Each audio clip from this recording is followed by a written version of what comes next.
back to the bus terminal in Malta. Everything seems to go from here. So we're back here for day 2 and we're going to Burgu, which is the biggest and most historic of the 3 cities, which are opposite where we were yesterday. You can see them in the distance. And where we're going, Burgu, became the base for the knights in Malta in 1530. We're going to be looking at the Inquisitor's Palace, so looking at cells, torture chamber, tribunal room, and the Museum of Ethnography, wherever that may be. And then Fort St Angelo, which is Malta's oldest fortress, traces its history from medieval times and to World War II when it was the HQ of the Royal Navy. Have a good look around town and see where we are time-wise, see what else we can do, because we've got a bus ticket that goes everywhere, and we've got the Heritage Pass we mistakenly bought. Let's see if there's some more interesting places that we can go on that.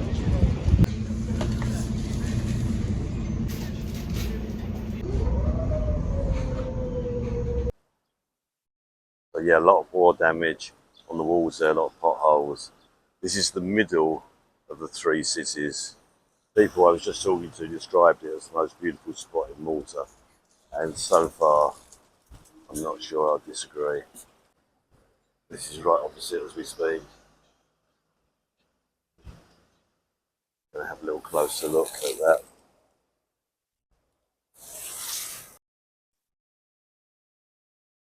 What a sight that is. Middle of the road taking this, but I have to chance it.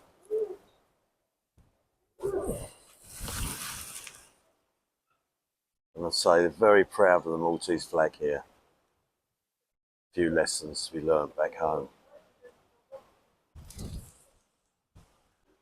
This is absolutely magnificent.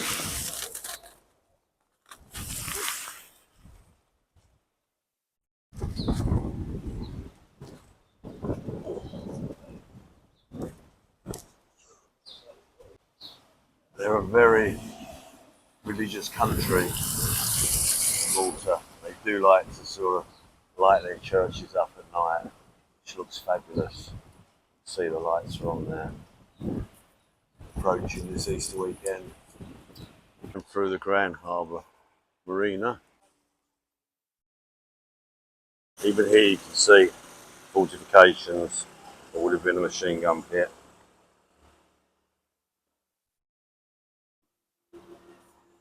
So I'd say this is the middle of the 3 cities. But everywhere was well built up defensively. Do you like a cannon on Malta?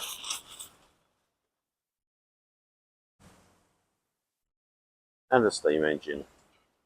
Making our way up to the fort. As you can see, it's a really pleasant little walk along the harbour.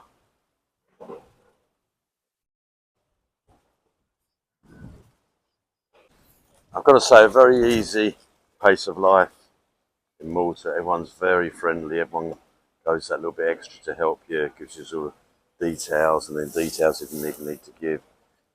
Everything's quite simple when you get used to it. Obviously, you've got the British connection. Everyone speaks English. It's a really stress-free place to visit. Even when I got the wrong card yesterday, it's probably made it even better.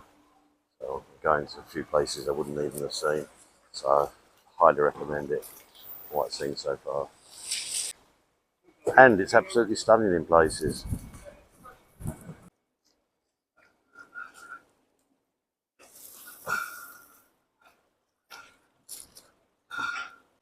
Here's my boat. I'm going to pop on deck, have a quick cup of tea, and then continue in a minute.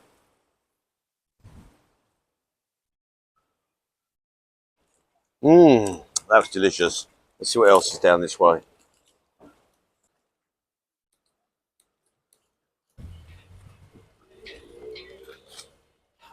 This might be the fort I've come to see, and I'm immediately thinking, how on earth would you take that? How would you penetrate that? Amazing. and there's so many fortifications like it around here.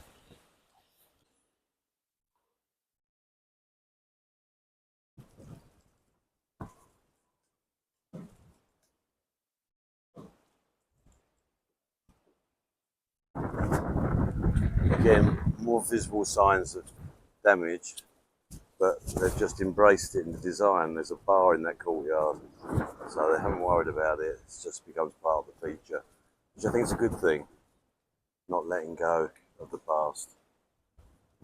Look at the amount of potholes on that. Damaged architecture just blends in absolutely perfectly. I actually fancy a dip in there. It's a bit windy and a bit cold. But that is just absolutely idyllic. So here we are at the fort. First tourist pass stop for the day. Oh no, I've had to get my second boat out. The other one wasn't working that well, so this is literally plan B. Nice little vessel. Trouble is, the insurance just cost a fortune on it.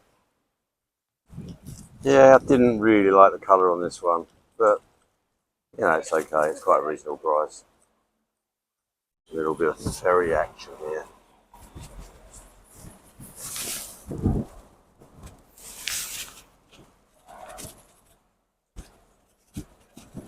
Slinky with the edge of the fort. Oh, cinematography at its very, very best. Who needs TikTok when you've got that sort of scene?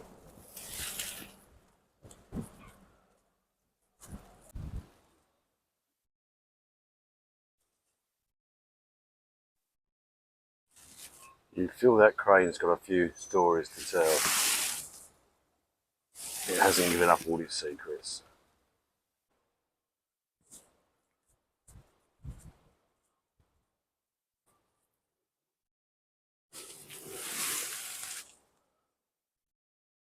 I'm going to let that speak for itself.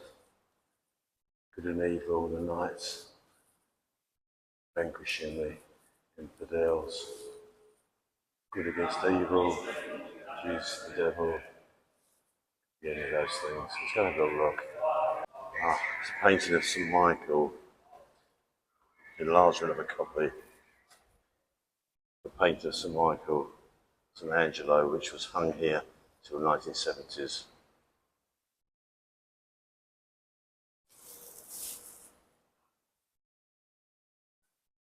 Incredible bit of work.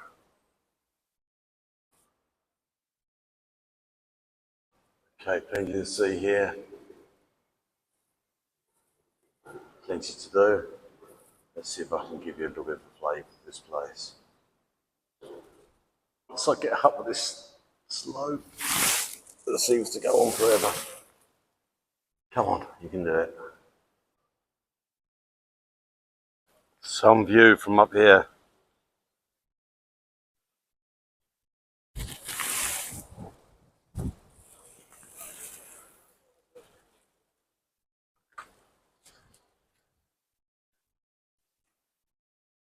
What you call a view.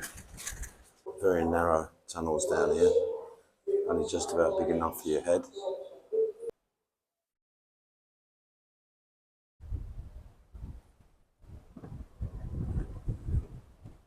So, this is interesting. If you look at the damage on this wall, coming down, here, here, here, up. You get the picture.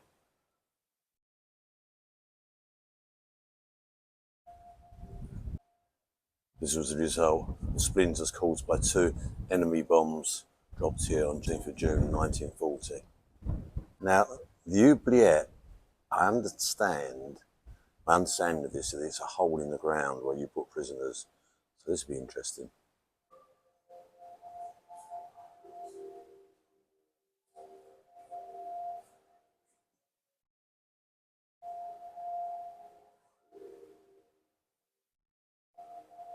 So the graffiti here was carved by someone who was a prisoner of the Inquisition. We'll be going to that museum later. Horrible place to be. So, yeah, it's a hole in the ground.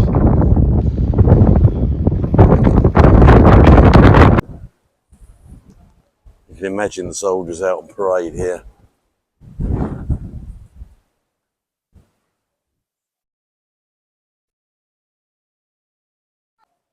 Yeah, I was right. That was the parade ground. So you've got the Admiral's Hall administration in front. Here's the upper fort. I'm not quite sure whether we'll be coming round to that later. Let's just take a picture. Take a little video now.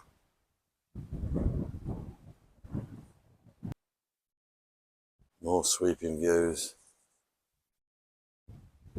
This is where the third battery would have been. So, St Elmo's from yesterday, Valletta, all the way round. We walked that yesterday. And then you've got the underground communication tunnels. So an interesting little watchtower.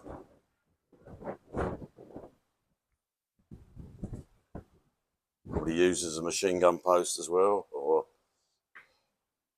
heavier artillery piece. Look at that.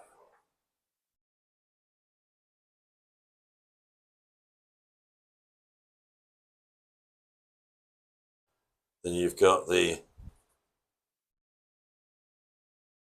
Calcara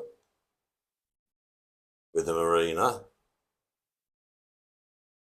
So that rebuilt, almost Roman looking building. And then the marina. And then coming around here is Burgoo. So you could walk all the way down there. So if anyone finds Isla before I go, please let me know. Sounds like a song. We need Isla. Come on, Isla. Oh, forget it.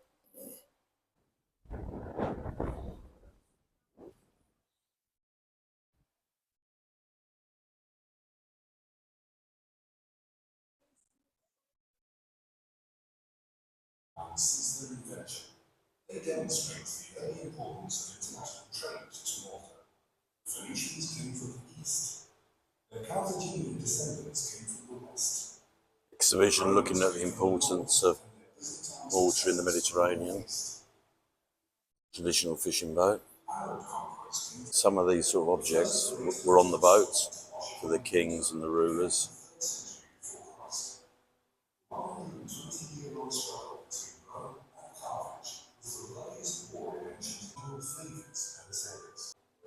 Pretty impressive model of the fort.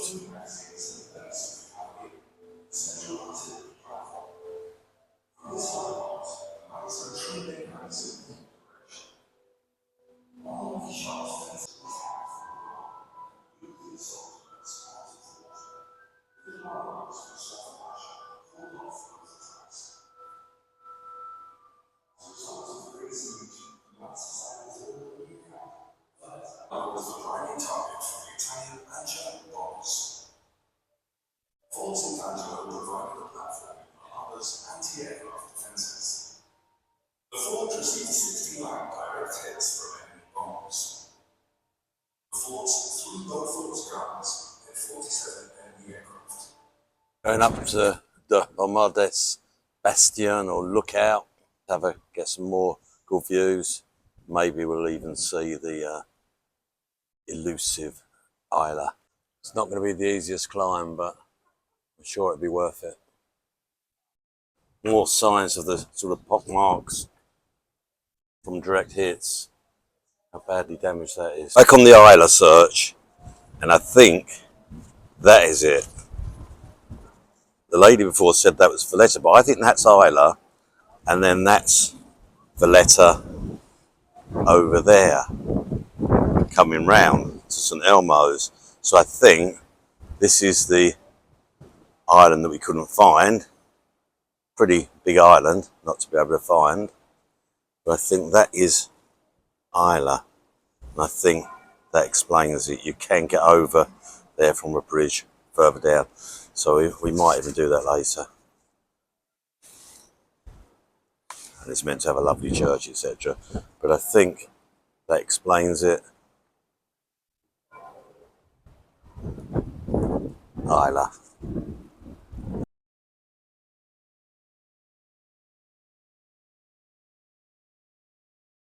Right, this has got to be done. You know me, like a challenge. See what the view's like from up there. Oh, the stair lift not working. How's your luck? Okay, carry on up the bastion. Again, be careful how you say that. This gives a sense of the firepower and the range of firepower.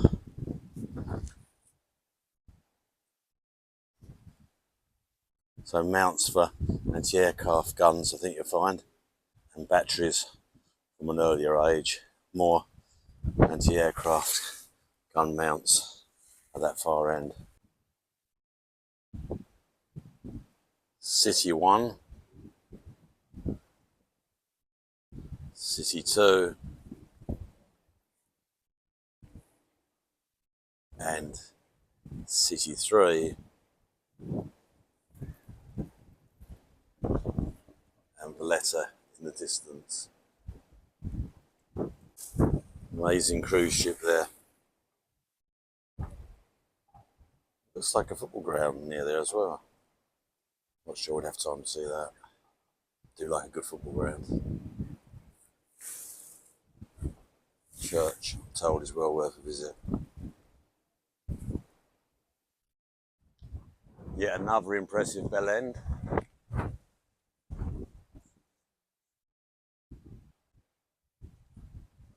That really is a monster.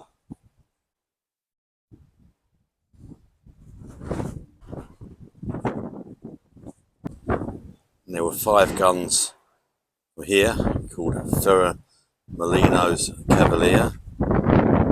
They were used for saluting purposes. Maybe the first boat that came in breaking the blockade, that sort of thing. You can see there the bases are still in situ.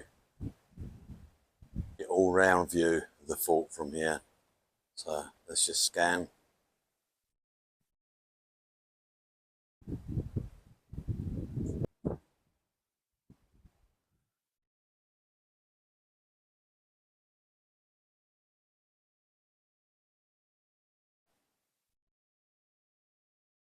Yeah, so in 1963, it was actually called HMS St Angelo because of its shape like a ship. There we can see, saw some of those things when we came in. I didn't think they were that relevant, but they're very relevant. But almost a non-floating ship and run like a ship, which obviously increases the efficiency.